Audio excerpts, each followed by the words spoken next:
സുബ്ഹാനല്ലാഹ്. യാ സയ്യിദി ഖൈറൻ നബി എന്നതിന് ആരോ അനാണ് നബി സല്ലല്ലാഹു അലൈഹി വസല്ലമയെ സംബന്ധിച്ച് എന്റെ നാഥനായവരെ എന്ന് വിളിച്ചു, അർത്ഥം വെച്ചു. സുബ്ഹാനല്ലാഹ്. ഒരു മൗലവി അദ്ദേഹം എന്റെ അതേ ശൈലിയിൽ പ്രസംഗിക്കുകയാണ്. നാഥൻ എന്ന് പറഞ്ഞാൽ അള്ളയല്ലേ, റസൂലുള്ളാഹിനെ നാഥൻ എന്ന് വിളിക്കാൻ പറ്റുമോ? സുബ്ഹാനല്ലാഹ്. എന്നിട്ട് ഇങ്ങനെ ക്ലിപ്പിട്ടിട്ട് ആൾക്കാർക്ക് എത്തിച്ച് കർണാടകയിൽ നിന്ന് വിളിച്ചിട്ടൊരാൾ പറയുന്നു, പേരോട് ഉസ്താദ് മൗലിദിനെതിരെ പ്രസംഗിച്ചിട്ടുണ്ട്. സുബ്ഹാനല്ലാഹ്. ഞാനല്ല, ഒരു മുജാഹിദ് മൗലവിയാണ് പ്രസംഗിച്ചത്. അവന്റെ വിവരക്കേട്. ഞാൻ ചോദിച്ചു, ഇവനെന്തൊരു മനുഷ്യനാ? ഇവനൊന്നുമില്ലെങ്കിൽ നാഥൻ അള്ളാന്റെ റസൂലിനെ വിളിച്ചത് കൊണ്ടാണോ ഇവൻ ഇത്രയും വിഷമിക്കുന്നത്? എന്നാൽ ഇവനെന്തേ അനാഥ മക്കളിൽ തന്നെ അള്ളയില്ലാത്ത മക്കളിൽ നിന്നാണോ അവൻ അർത്ഥം വെച്ചത്? അതുപോലെ തന്നെ അനാഥാലയം എന്ന് പറഞ്ഞാൽ പടച്ചോലില്ലാതെ ഉണ്ടാക്കുന്ന ഒരു സ്ഥാപനമാണോ അതിന്റെ അർത്ഥം? കുടുംബനാഥൻ എന്ന് റേഷൻ കാർഡിൽ എഴുതി വെച്ചത് അള്ളാഹിനെ പറ്റിയാണോ? നാഥനെന്ന് നേതാക്കന്മാരെ പറ്റിയും രക്ഷിതാക്കളെ കുറിച്ചും നാഥനെന്ന് മലയാളത്തിൽ പറയുന്നൊരു വാക്കല്ലേ? സയ്യിദ് എന്നതിന് നാഥൻ എന്ന് പറയുമ്പോഴേക്ക് പറഞ്ഞവനെ പിടിച്ച് കാഫിറാക്കുന്ന, മുസ്ലിമീങ്ങളെ കാഫിറാക്കുന്ന ഏർപ്പാടുകാരൻ, അവനെപ്പോലെ ഈ ലോകത്ത് മുസ്ലിമീങ്ങളെ ഭിന്നിപ്പിക്കുന്നവരാരാണ്? ഞാനിപ്പോൾ അതിലേക്ക് കടന്ന് സംസാരിക്കുന്നില്ല.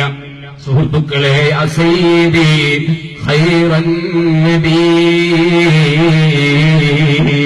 നബിതങ്ങളോട് ഹൗദുൽ കൗസറിന് വേണ്ടി യാചിക്കുകയാണ് മുഅ്മിനീങ്ങള്. എന്തേ കാരണം?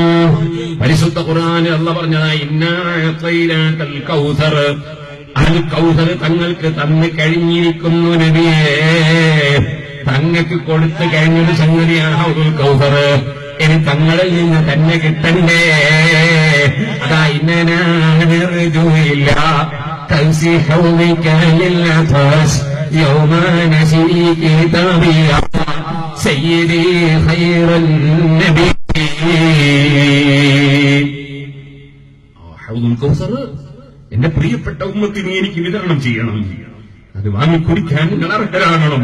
അതുകൊണ്ട് നിങ്ങൾ ആരും അബൂജഹലിന്റെ ഛലം കുടിക്കുന്ന പാർട്ടിയിൽ പെട്ടുപോകരുത്.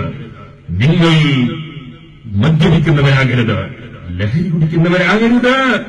എന്റെ കയ്യിൽ ഹൗദുൽ കൗസർ നോക്കി കുടിക്കുന്നവരാകണം.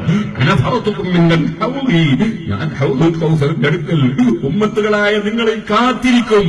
നിങ്ങളവിടെ വന്നോട് ഹൗദുൽ കൗസർ വാങ്ങിക്കുടിക്കണം. നിങ്ങളതിനപ്പുറം കള്ളു കുടിച്ചിട്ട് നരകത്തിൽ കിടന്ന് അബൂജഹലിന്റെ ഛലം കുടിക്കുന്നതിൽ പെട്ടുപോകരുത്.